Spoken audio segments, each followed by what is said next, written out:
And a very, very good afternoon. You are listening to Insight, or indeed watching Insight here on Raw 12:51 AM. And wherever you're watching us, whether you're watching us on our social media pages, you're listening to us on the station on Tuesday at 1 o'clock, or indeed on Mixcloud and Spotify. It is fantastic to have your company. And what a week it has been. We've got a lot to unpack in this show, of course. A lot happened with the local elections last week. We discussed them quite a bit last week, but I think even many of the predictions that we made last week, quite a lot of storylines I don't think many people quite predicted coming out of that. So we're going to be unpacking these throughout the show today. Of course, if you do want to catch up on what happened in the local elections, then Raw News was on top of it last week. We gave you all of the important races from the local area, including the West Midlands Metro Mayor, the Coventry City Council and the Warwickshire County Council races, as well as some of the key national races, the London Mayor election and the Scottish Parliament and the Welsh Parliament elections. We'll be talking about all of these today. But if you do want to see some of the graphs, want to see some of the results, get a brief breakdown on some of the key events, they're all on Raw News. We have all of the graphs, a little bit of a brief kind of synopsis of what happened in all of those races. So make sure to check them out for more info on what's happened in the last week. Of course, plenty of other things relating to coronavirus. Of course, the lockdown easing is coming soon, coming next Monday, indeed. And we've heard some great news from Number 10 recently that we'll be allowed to hug people from next week. That one of the most important things in our life is coming back. We'll be talking about that in the end, as well, of course, as the return of indoor hospitality as well, and many other things about this potentially being the closest to normality that we've been since September. So very exciting indeed. And of course, we'll be talking a little bit about some of the other stories that have emerged within the week. Quite a lot, it must be said. Now, normally at this point, I would introduce Will Kingswood, my deputy head of news, to kind of run you through everything that's happened within the last week, because as we said, there's been quite a lot. Sadly, Will isn't available this week. So I'm going to bring in my guests instead, and I'm going to try and work it around through there. So let's start off with, I would say former me, but my predecessor in the role, Enoch Bakungu. Very good afternoon. Welcome back to Insight, firstly. It's good to be back. Very weird to be back, but it's good to be back. I missed this. Of course, we had Lucy on last week. We've now got you on this week. And Lucy said it's very weird to be on the other side of it, having kind of done all this for a whole year. I mean, how are you finding Insight now, being sat on the other side? Oh, I'm loving it. This is so easy. I remember I used to have to plan the whole show, prepare an intro, try and get everything ready. I'm having a great time doing no work for this, barely in preparation besides reading Twitter for the past week. This is the best of all worlds. Oh no, honestly, the amount of times I have to scroll through Twitter, scroll through the Times, scroll through every little news source to try and find everything out. I'm so sorry for you. It's a lot of work, but I'm enjoying it. That's the thing. I feel if I'm enjoying it, I'll happily take on the burden. Yeah. But of course, Enoch, your job is now to look after the society fund. So of course, in the spirit of making sure that we can bring some exciting guests to interview over the coming year, how many champagne receptions will you allow me to have 0 on the society budget? I'm putting it right now. You're not getting any. You're not buying any champagne with our money. It's not happening, Cam. Well, I will now publicly as well. Well, I will now be a very unhappy man this afternoon. So thank you very much for that, Enoch. Okay, let's bring in my second guest now. He is a regular at Raw News, a very familiar face who we say goodbye to at the end of this term as well. But of course, we can't deny Johnny his last hurrah throughout this term. Johnny, very good afternoon to you. Hi, Cam. You okay? I'm doing all right. You know, forgetting that my first exam is this time next week. You know, just trying to get through the rest of it. But of course, Johnny, what's it like? You're coming into your last term now at Warwick. It's not been the conventional student experience for yourself, it must be said. How has it been? How are you feeling about it? Well, it's all a bit real, isn't it? It's all coming soon. I finish at the end of May, so in about 2.5 weeks, I'll be finishing my degree. And at many points, I've been fed up with my degree over the past few years, and so I am pretty excited to finish. But also, it sort of closes the chapter, doesn't it? So it's quite a big moment. But yeah, feeling okay. Just trying to sort of get my head down and finish it. And yeah, it's a small matter of the degree to finish now. Of course, you do a lot of reporting as well back home with Gateway, with your local radio station back home, and you were covering the local elections last week there. How did you find that experience? Well, I love an election. Honestly, the day before, or the day of the election this year, because the count took place on Friday, it is just like the day before Christmas. It's just so exciting, so thrilling. I love it. It was very interesting. Being at the count is such an exciting thing, obviously, where they work for all the votes. But with all the COVID restrictions, it was just so different. And I was separated from the candidates, and all the counters obviously apart on screens, and it took a lot longer than normal because of the amount of people they could have at the count. My council I was covering in Basildon went from Labour sort of independent alliance to Conservative control, and yeah, pretty much all of Essex, which is the area I cover, went either stayed Conservative or went Conservative. It was a fascinating election. Yeah, it really. It was, there's been a lot of talk about the North. There's been a lot of talk about what's happening in the Red Wall and all of that. But actually, it's interesting to see the Tories regaining some of their Labour heartlands in Essex, because 2 years ago at the last election, it was when Theresa May's Brexit deals were failing, and that was all, a bit of a mess. And so people voted against the Conservatives and kicked them out in a lot of areas 2 years ago. Now here we are with Prime Minister Boris Johnson. He's taken quite a lot of it back. Well, indeed. I mean, just what you said there, that so much has happened in the last couple of years. It's impossible to keep track of. Honestly, if this next year is just, a little more relaxed, little bit like normal politics, I'll take that. But Johnny, great to have you on the show. Let's introduce my next guest now. First time on Raw, Lucy Young. A very good afternoon to yourself. Hi, thank you for having me. How are you? It's fantastic to have you on. Can I ask you? Obviously, this is your first time on Raw. Mm-hmm. Are you looking forward to it? How are you kind of finding the whole radio experience at the moment? Well, you know what? I've watched on Facebook many a time, so actually being here and seeing myself on the screen, it's a bit surreal, but can't be mad. There's always a first time for everything. So. No, definitely. I feel that's just been the motto, really, of university. Just throw yourself into anything. You may find out you're very good at it, and people may trust you to run a radio show, which I feel is perhaps in my case one of the high expectations. I don't know. I feel for the benefit of the listeners, I should give myself slightly higher expectations, so they know they're listening to something vaguely competent. But Lucy, of course, you're a law student as well. You're president of the Law Society. How are you finding all of that, managing the degree, balancing all of this, as well as doing your little extras like this? Sure. Well, let's first start off with, I think it's very difficult to balance things like that, and most of the time I do not. It's more kind of, you have your list of priorities and you tick them off every so often. But no, it's great fun being president. Can't really complain. It's nice to have a really strong team that's elected this year. I've already started playing socials, so yeah, on the rise. Looking forward to next year. Yeah, I think certainly after everything that's happened in the last year, society's not been able to do as much as normal. I think next year's something definitely to look forward to. Lucy, it's great to have you on the show. Let's bring on my final guest now. A regular here at Raw, Adam Gravley. Welcome back to Insights. Good afternoon, Cam. It's fantastic to have you on. How are you doing at the moment? Obviously, you're a master's student. I think you've had most of your deadlines recently. How have you found all of that? So, yeah, I had most of my deadlines. I've got one that's due imminently, and then because I didn't get my Easter break, I am taking a couple of weeks off, which I'm very much looking forward to. Managing as best as one can. If you were to ever go and start stalking my my university calendar, you will see that I have this habit from when I used to in work. You block out periods of time and you set yourself targets, and that is how I've managed to keep afloat with things. But that's a skill that's taken me a good many years to develop, and a lot more to learn.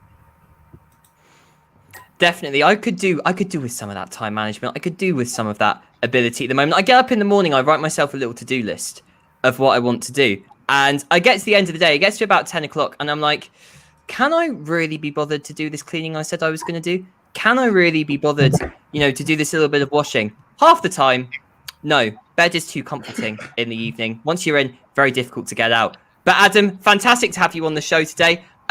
Let's get on with our show now, because of course we've got a lot to discuss, and I guess there's really only one place to start with last week's local election results. And of course, not as Johnny kind of alluded to earlier, a very difficult night for Labour, with many councils being lost within their heartlands, within the North and the Midlands, the red wall seats, and also, as Johnny was alluding to, places like Essex as well. Of course, not entirely a bad night for Labour, though.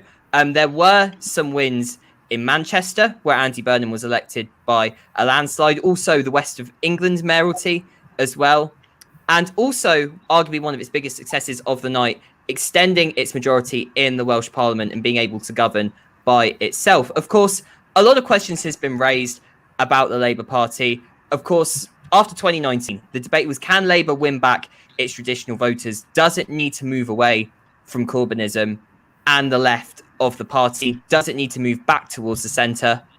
Of course, a lot of debate whether the strategy has been right from the Labour Party. Critics on all sides have been going after Keir Starmer. Of course, Keir Starmer did reshuffle his shadow cabinet last night in response to some big changes. Angela Rayner was moved, originally sacked as party chair. Some controversy emerged over quite what happened there.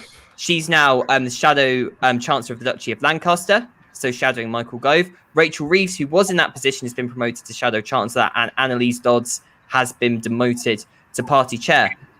Enoch, let's start off with you on this, because we talked a lot last year about Starmer and Labour, and can he get those traditional red wall voters back into the party?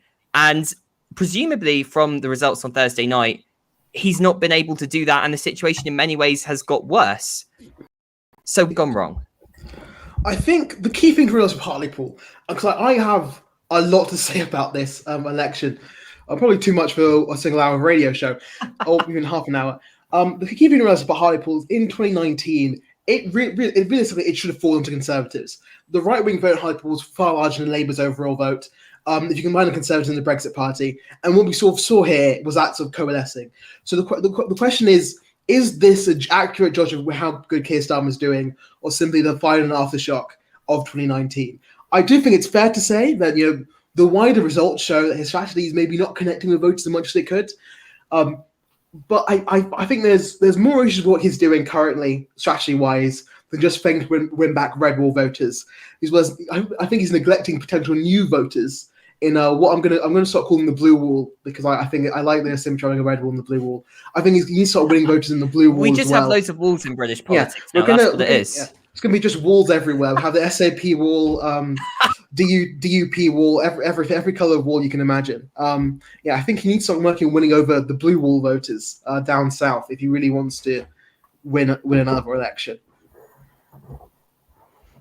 Well, let's just bring up some of these results then from Thursday night, using some of the graphics that we produced here at Raw News. So starting off, I guess, with the result in Hartlepool that you mentioned there, Enoch, and quite interestingly, as you can see, so obviously Jill Mortimer, the Conservative candidate, won with about 51.9% of the vote. Dr. Paul Williams, who was the Labour candidate, Labour's vote share fell by 9% in Hartlepool. In fact, that 23% difference between Conservatives and Labour is the biggest ever difference in the vote for a sitting government and an opposition in a by-election, substantially more than ever before. Of course, many of the seats, as you said, Enoch, in the surrounding area did turn Conservative at the last election.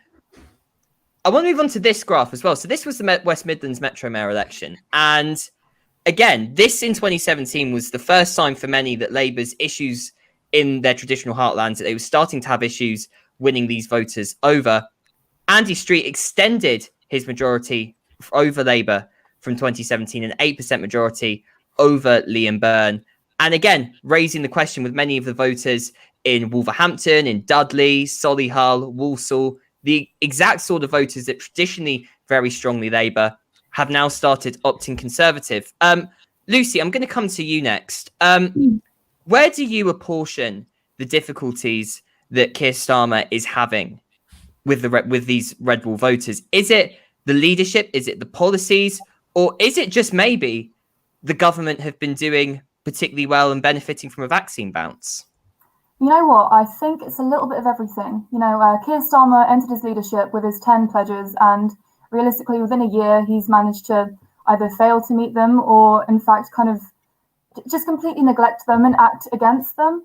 Going back to Hartlepool very briefly, I can understand why Jill Mortimer won the seat. She's the first female MP in the area to ever, be there in that position. And also, the Labour Member of Parliament, his main policy, after receiving no guidance whatsoever from Mandelson, was to let kids learn to read in the area. I just think it's appalling. So mostly, I think Keir Starmer was just unable to meet kind of the basic requests and demand from the public, which is to provide some policy for the people. Labour is about solidarity, and Keir Starmer, whenever I saw him on the TV, there was nothing happening behind the eyes, unfortunately for me. And a lot of the things he said were very empty. It was very kind of...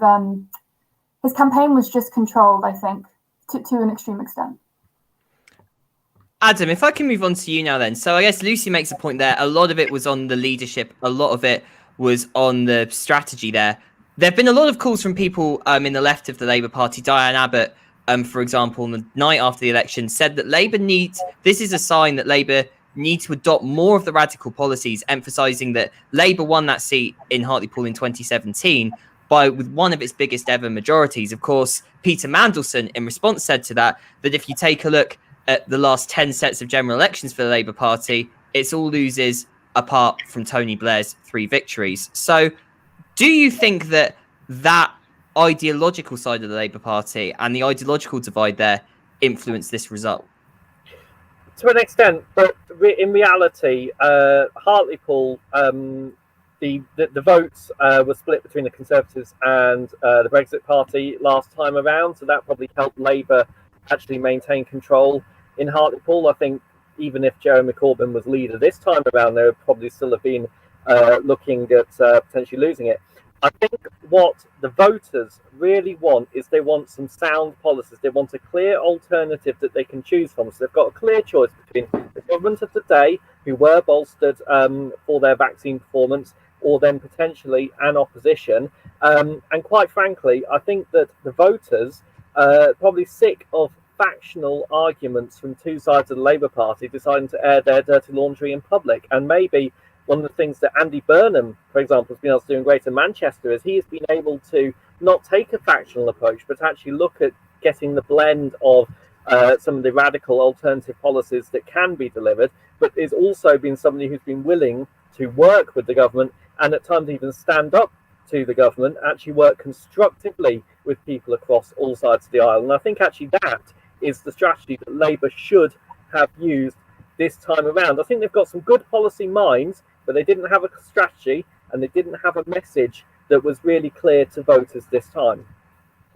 Well, Johnny, let's come to you next and let's talk a bit about Andy Burnham now, because Andy Burnham gave an interview to Sky News after the election, and there were 2 real, I think, key points he made. Firstly, a potentially veiled leadership challenge from Andy Burnham, saying that if the party called for me, that he would potentially come back, he would not turn it down. But secondly, a point on the party more in general, and he talked about the Labour Party in his views as being too London-centric, and saying that where the party had embraced local devolution, giving Manchester as the example, the party had done very well. So do you think then, perhaps following on, that Andy Burnham is right, that the Labour Party needs to move out of London, that it is too London-centric, and it's not embracing devolution in the same way as he gave with Manchester, or the example he also gave with Ben Houchen in Tees Valley? The problem is most of Labour's MPs now are in London or in that sort of area because they've lost so many of the seats up north. I don't think Andy Burnham wants to go for the leadership just yet. He's certainly refreshing in a way, and I think a lot of people think that he offers something different. He offers a bit of he's got a bit of normality about him, I think. He says that Labour should embrace English devolution. Well, so they should. It's in Labour's interests because there's only 2 Conservative mayors or metro mayors around the UK. Everyone, everywhere else, from London to Doncaster now to West Yorkshire, is all Labour held or Labour gained this time. So, of course, it's in Labour's interests to hold on to that. I think what the Labour leader Sir Keir Starmer, if he wants success now, needs to do is go and spend a bit of time listening.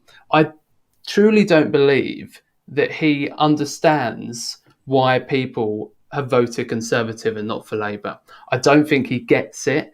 I'm not sure that's discussed enough within the top of the Labour Party. And so I think he needs to spend 6 months or so going around the country, listening and understanding, because there is a sense, I think, from a lot of Labour people over the past few days on the TV or, at counts and things, sort of feeling like the voters have made the wrong decision. Like, you should have gone for us. You were too stupid to vote for them. You really needed to vote for us.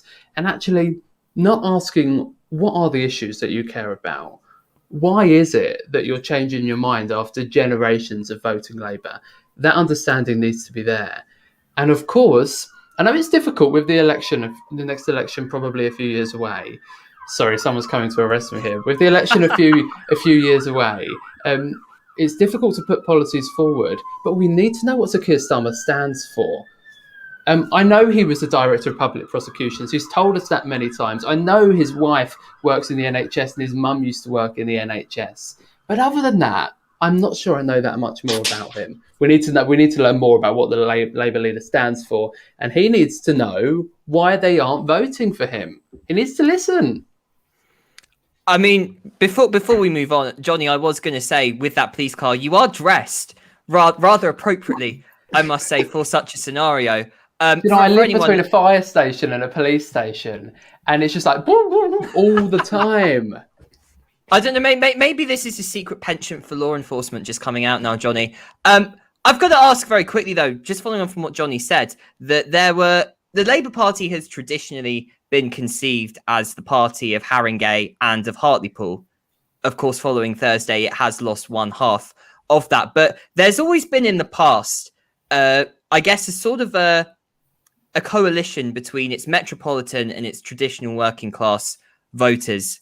And it seems that increasingly has been strained over the last few years. And indeed, Paul Embry and Majid Nawaz, who have been two quite firm critics of Jeremy Corbyn, came out in the last few days and said that the approach by Keir Starmer is kind of following on from what you were saying, Johnny, that is treating working class voters potentially with contempt, why they're not necessarily listening to these voters and their issues. And indeed, there are many also within the party, again, emphasising the debates that have been going on patriotism, on the Conservatives potentially emphasising strategic investment. So, Lucy, if I can come to you next, I guess, can the Labour Party reconcile its metropolitan voters in the cities and its traditional working class voters in the rebel seats to win them back? And Paul Embry suggested that in the same way as many of the traditional working class voters potentially lost some of their policies and had to make concessions for Tony Blair, do you think it may now need to move the other way, as has been suggested?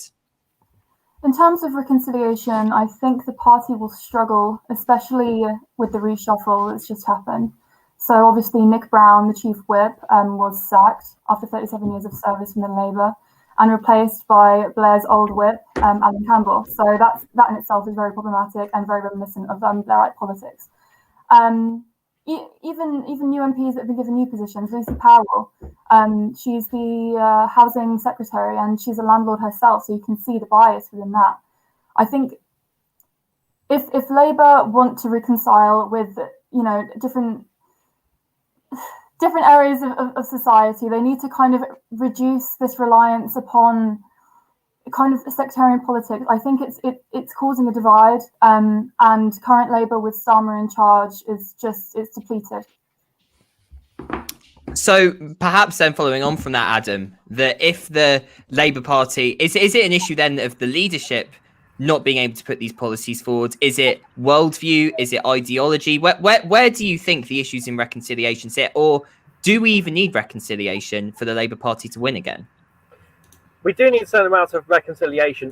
Admittedly, we also need healthy challenge from all sides, because that is how some of the best policy gets created, through the running around of ideas. But the problem is we've got two wings of the Labour Party that generally don't see eye to eye on many things. And in reality, they have a lot of similar ambitions, But the problem is that they do not know what their ideology, what their identity is at this stage, and they need to look at how is it they can just tear up this factionless slate and, in a sense, start afresh. And dare I say that the work that Keir Starmer is having to do is it's going to be a long-term project.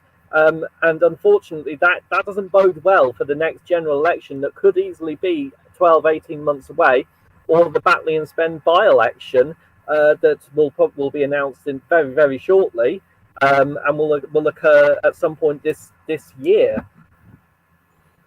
Well, Enoch, I want to move on now, I guess, following on from what Lucy and Adam have said. So we've had a comment in from the CMP movies. So they have said that, they think it's important to not mistake land for voters. The locations have stayed the same, but the people have changed. And so talking about a brain drain, taking younger working Labour voters out of the north, and indeed in the next comment going on to say that these Red Bull seats are filled with older retirees who own their own homes. And again, that's a point even Boris Johnson has emphasised. He's going to talk about this in the Queen's speech, saying that it's about stopping that brain drain and bringing jobs back to the north. So I guess in response to that, where do you think the Conservatives are? Do you think that it's the Conservatives having an appeal necessarily that's taking these votes away from Labour? Or is it potentially just Labour and internal conflict and issues that they have, meaning the votes are going to the Conservatives? I mean, firstly, I think it'd be very funny if Boris Johnson's plan ended up winning the North back for Labour. I find that fundamentally appealing. It's always a mistake to regard anything in British politics down to one party. I think CMP Moves there is right. We've seen a change in the makeup of the northern seats, and the Conservatives started all the way back in 2010 when they first started trying to win, and also so did UKIP. That was one of their big pushes. They thought the people up north, these aren't really Labour voters anymore. They are voters being tempted over by our message, and I think it's a mistake for Labour to think that they can't win people over anymore. Because this is the sort of the coalition Tony Blair brought in when he won over Tory voters in the south. But yeah, I think the Conservatives can. I think they can win over they can keep these seats. These seats have changed, and now they've started voting Conservative. They might start getting the habit of it. That's how it works. But in Labour, in response, they do need to find a new coalition. They need to go out. I think it's always a mistake to sort of pit working class versus metro, because in these metropolitan seats, there are tons of working class people. That's where the economy is moved. This is where the workers are. And so Labour need to find a way of converting that strength there, and then putting the strength there of working class people in cities, and then winning over young middle class professionals who've been forced out of cities because they can't afford it, and now spread across the southeast, and who sort of appeal to Labour on the education-based values we see in the realignment there, and try and build a new electoral coalition. Otherwise, I don't think they're going to win the next election. Johnny, just to wrap up this section, I guess there's one result that Labour could turn to, potentially to use as the building blocks to potentially build this new coalition to win an election, as we've kind of been alluding to. This was the result of the Welsh Assembly election, and Labour, and again, bit of context, in the last election, Labour suffered a lot of losses throughout Wales as part of the Red Bull seats that turned to the Conservatives in the last election. Now, at least on the constituency level, last time out in this Welsh Parliament election, not the same decline in many of these seats. Many of the seats that turned Conservative in the general election, seats like Delyn, in East Mon, for example, did not turn to the Conservatives this time out. They stayed Labour. And in the Welsh Assembly, Labour have got 30 out of 60 seats, one off a majority, effectively enough for them to rule in a minority. Of course, Conservatives did well, but took most of their seats off of UKIP in the list vote and not off of Labour. Johnny, can I ask you then, what potentially could the Labour Party learn from Wales, potentially? Of course, Mark Drakeford, someone traditionally on the left of the Labour Party, but has had, again, been incumbent throughout the COVID crisis, high personal approval ratings. What is there that Labour could learn from Wales? Or is Wales just a bit too much of a sort of a microcosm that doesn't really explain the wider situation?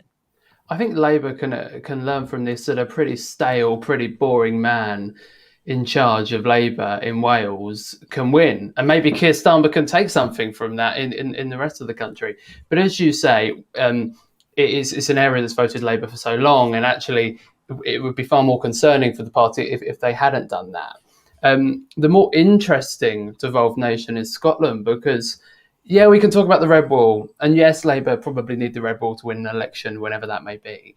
But something I think that's really been missing from the discourse over the past few years is that Labour can't win in terms of numbers if they don't get Scotland.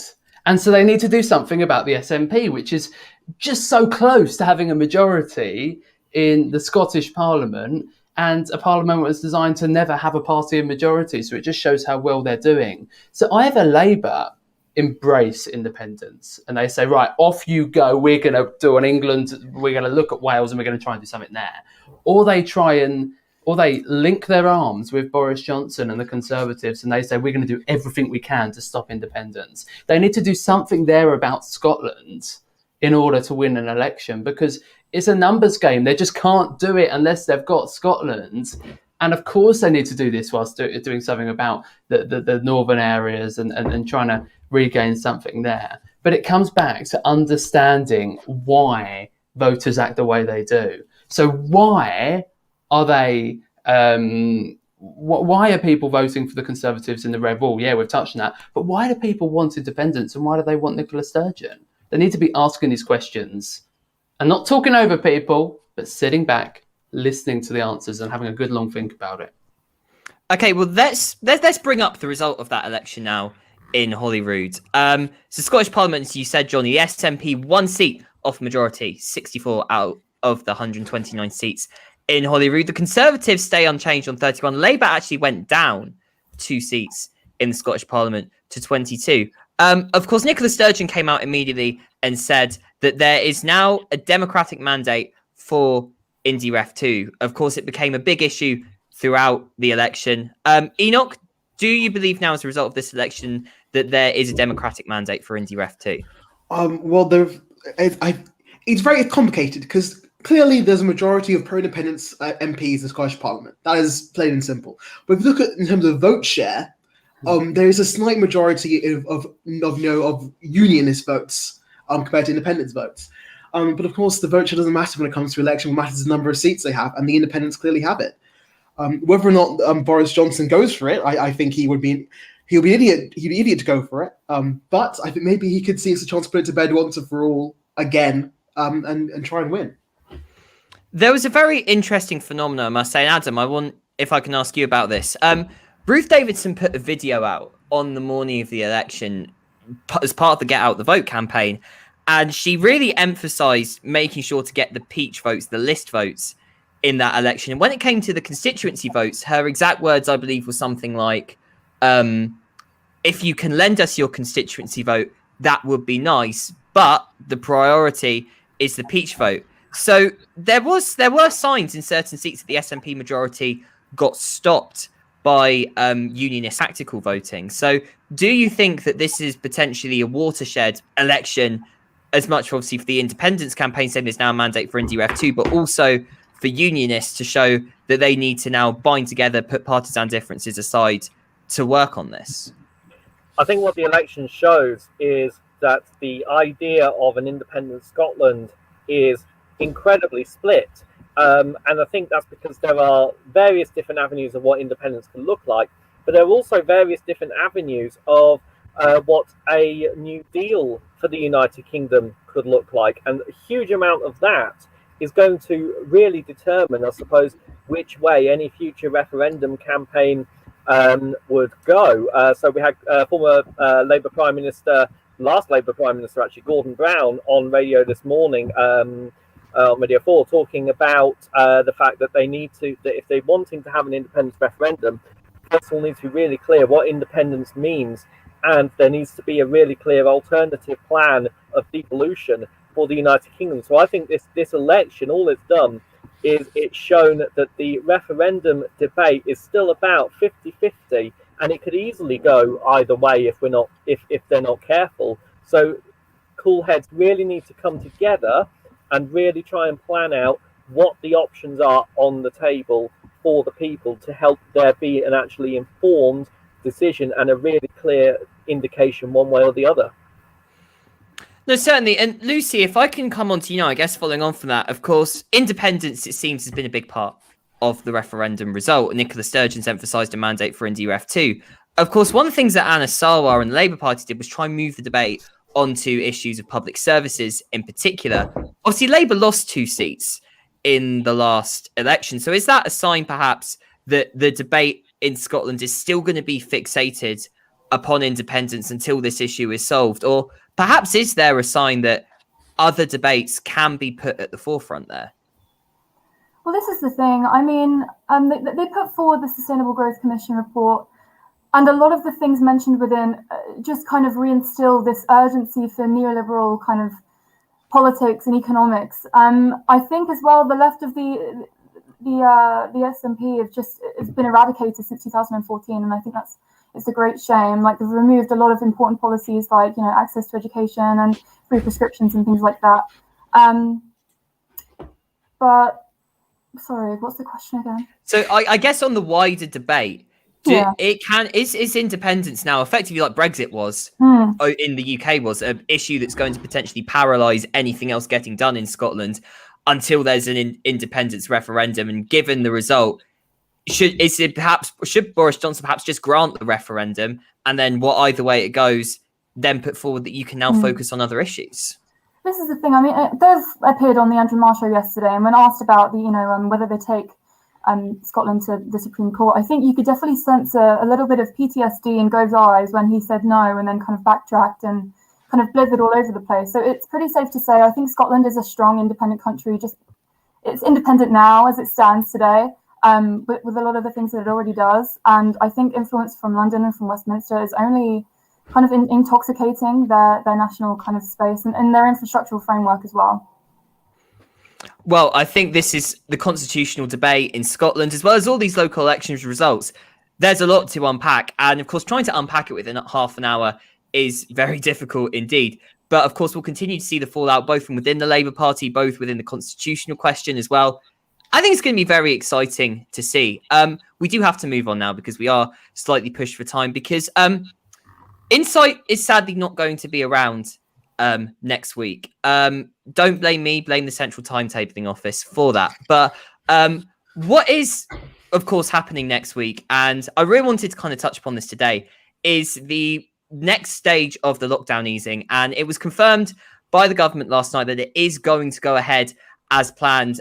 Stage 3, so the return to indoor hospitality, as well as groups of 6 being legally able to go out legally being able to hang out in people's homes, as well as that outdoor group restrictions. You can now hang out in groups of 30 outside from May 17th, and as well as that, more indoor facilities, so theatres, cinemas are reopening. We're seeing fans returning to sports stadiums as well, and we found out last night that the government is allowing hugs again, which I think is very wholesome. They have given you guidance on how you should hug. It should be, I believe, short, kind of very short, very quick, and not face to face. But apart from that, you can hug people as you could normally. Aside from that, scientific guidance on hugging. I never thought I would have to report on that in my life. But Johnny, let's come to you first, because obviously this is by many people's standards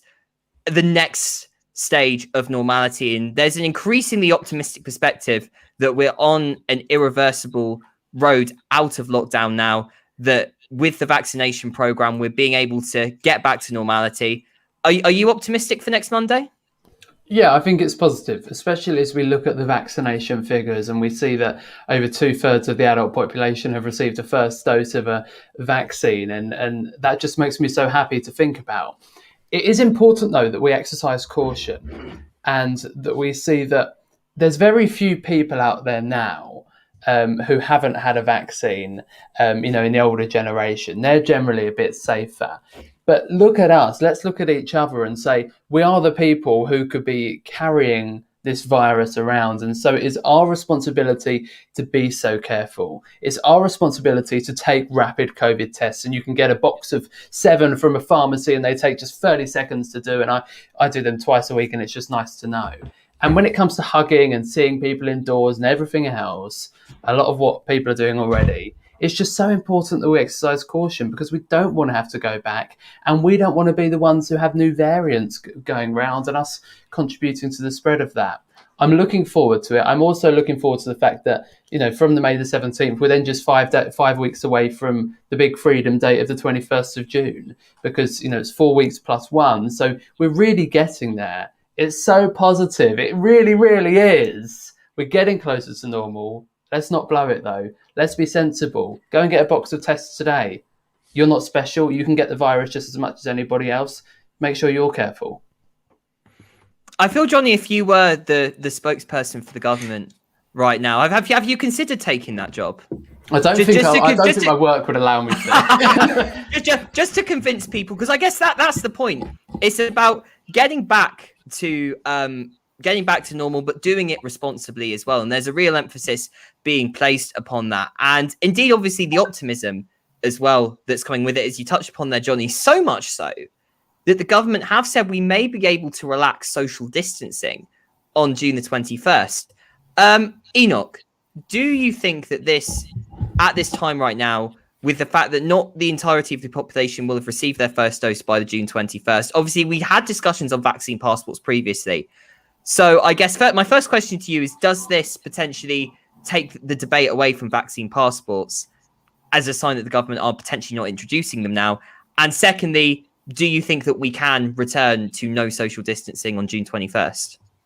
I think the vaccine passports have died a quiet, very sad, unmourned death. I think very safe to say Boris Johnson been convinced by the backlash from his MPs. He decided to go forward without them.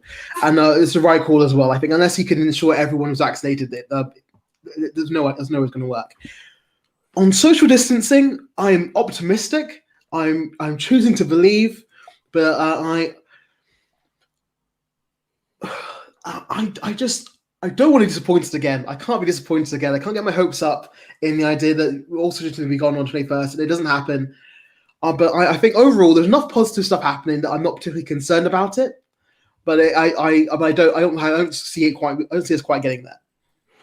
Well, I mean, it's very interesting because we've heard from scientists, including the likes of Neil Ferguson, who have been one of the most consistent potentially on lockdown restrictions, that even some of those who've been advocating it more have said that actually we're not going to have as much of a third wave as people are now saying, and that we may not need to go back in to restrictions. So there's an increased scientific consensus emerging that any kind of future COVID wave may not be is unlikely to be as significant as the previous ones we've had, simply because of the strength of the vaccination program. Of course, though, there's one threat, and that is new variants coming into the country. And of course, we've seen recently in the past few months in this country, but also very recently in India, just how potentially problematic new variants can be. Adam, of course, government last week announced a new effective tier system, the green, orange and red list for international travel. There's 12 countries on the green list, including Portugal and Israel. The vast majority of countries are on the orange list, meaning you can quarantine and self-isolate at home. The red list countries are those we have to go to the government hotels. Do you think we should be allowing any foreign travel if we can return the entire country back to normal, if there is even the smallest risk of a new variant coming in?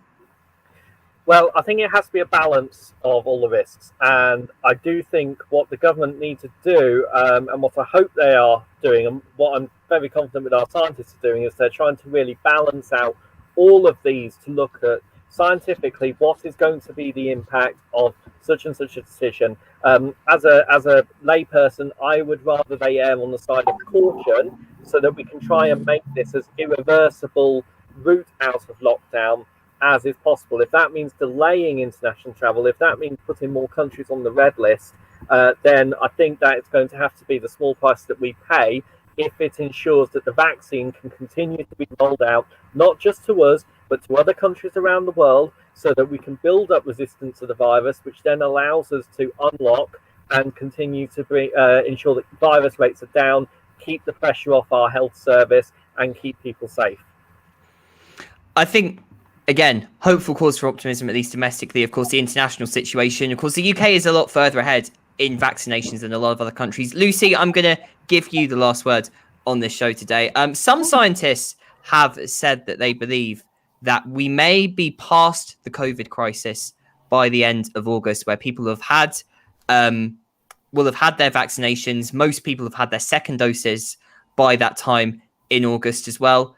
Do you reckon that's feasible, that we may, come the start of term next year, be back to as near normality, at least domestically, again?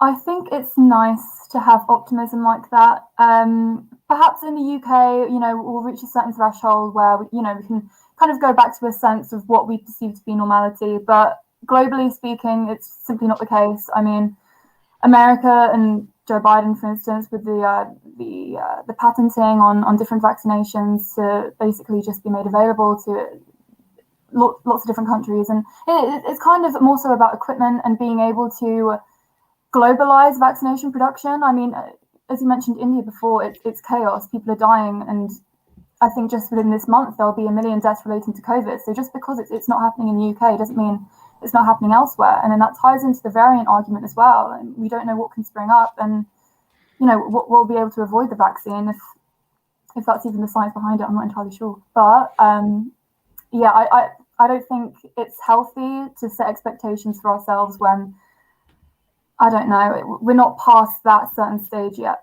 So we need to be realistic about it, I think, on a global scale, at least. Well, certainly in the words of the World Health Organization, the crisis isn't entirely over, and of course, until everyone's been able to get vaccinated across the world, and we've dealt with it there. But certainly at least some cause for optimism here in the UK. And let's leave on a nice optimistic note for this week. Certainly something we haven't always been able to do over the last year. A big thanks to my guests, to Enoch, Johnny, Adam, and Lucy, for coming on the show today. Cheers, thank you. Thanks for having us on, Cam. And thank you very much for watching. You can catch up with everything else that we've been doing on Raw News, including previous insights, including all of our interviews on Facebook, Twitter, Instagram, and on YouTube as well. Insight will be taking a break next week, but we will be back this time 2 weeks with hopefully quite a lot to discuss. I'm sure, given how the news has been developing in the last few weeks, I'm sure we're going to have plenty to discuss. I hope to see you then. But until then, thanks very much for watching.